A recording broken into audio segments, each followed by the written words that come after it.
بسم اللہ الرحمن الرحیم. دال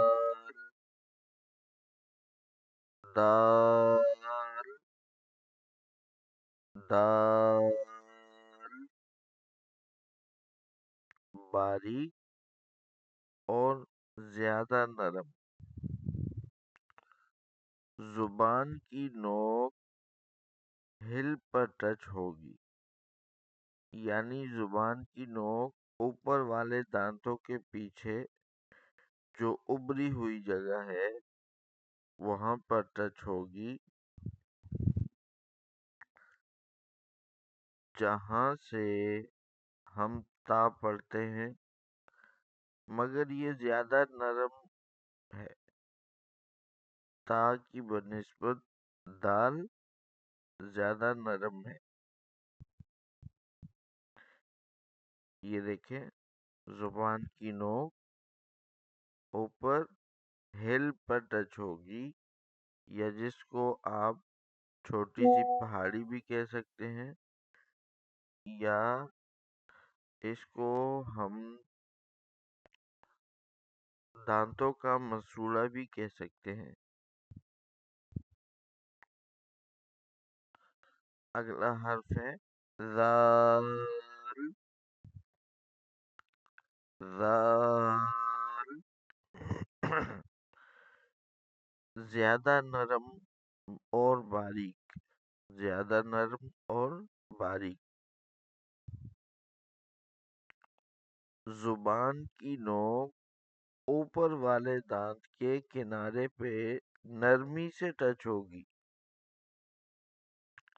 جیسے کہ سا میں.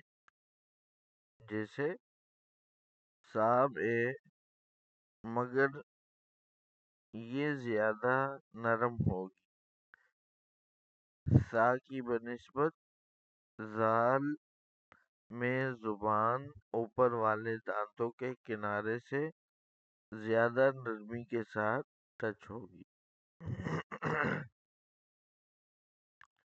یہ زبان کی نوک ہے اور یہ اوپر والے دانتوں کا کنارہ ہے ایج. تو اس کے ساتھ یہ زبان کی نوک زیادہ نرمی سے ٹچ ہو تو اس سے ادا ہوگا ذال. ذال. اس کے بعد ہے را. را. را. اس کو موٹا پڑھنا ہے اور نرم پڑھنا ہے.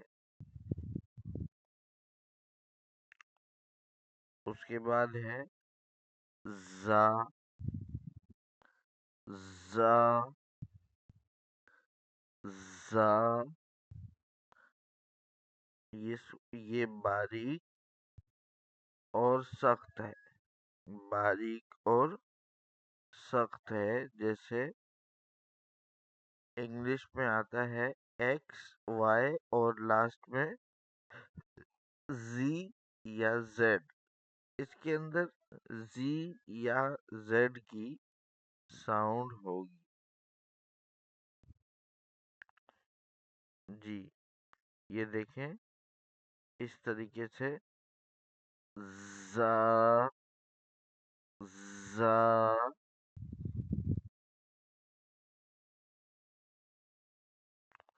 اوپر والے اور نچلے دانتوں میں فاصلہ ہوگا.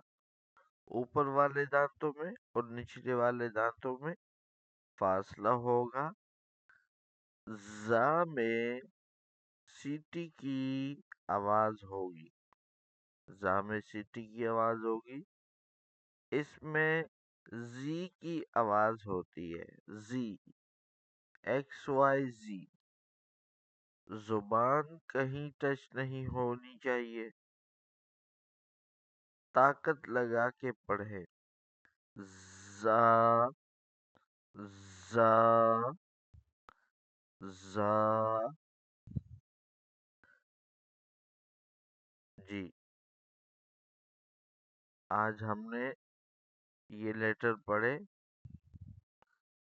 دال، ذال، را اینڈ زا. را، زا. مشق کیجیے.